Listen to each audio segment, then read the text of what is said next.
Nakaw aksidente ang paggamit ng cellphone ng mga motorista habang nagmamaneho. Kaya naman tanong-tala ngayon ng Kongreso, parusahan ng mga mahuhuling nagte-text at tumatawag habang hawak ang manibela. Balita hatid ni Cedric Castillo. Modelo man ang sasakyan at hanip kung humatak. Hindi raw pinapahataw ni Jacqueline ang kanyang itim na sedan.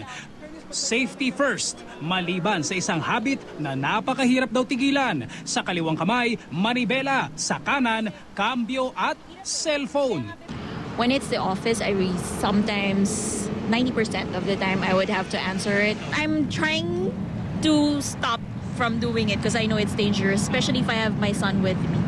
Kung sa auto may fuel efficient, may ilang drivers naman na nagpapaka-efficient din. Yun nga lang, sablay. Tanong namin sa ilan, text and call while driving, guilty or not guilty?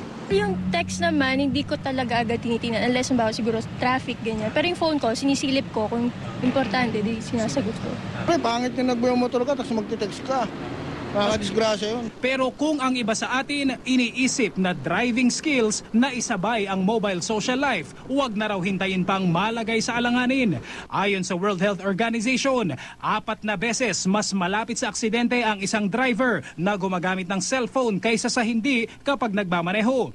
Dahil sa paggamit ng cellphones, nababawasan ang reaction time ng isang driver para makadiskarte sa kalsada, gaya ng pagpreno at pagkontrol sa paling ng manibela. Sa datos naman ng Automobile Association of the Philippines o AAP, pumapangalawa ang pagiging inattentive o hindi pagtutok sa pagmamaneho sa mga pangunahing sanhi ng aksidente. Sa taong 2009, 32 ang nasawi dahil dito. Yung sa text, ang experience sa ibang countries is worse than driving under the influence of alcohol.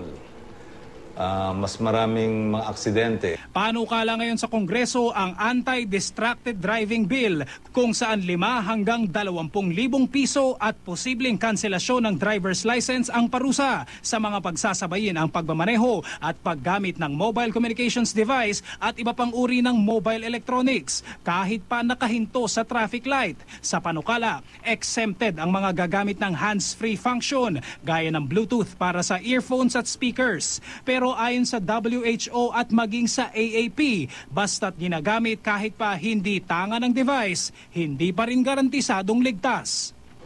Distracted ka dahil lang nasa isip mo yung kausap mo. Pagka hinto mo na lang, doon mo na lang sagutin yung messages. Cedric Castillo, GMA News.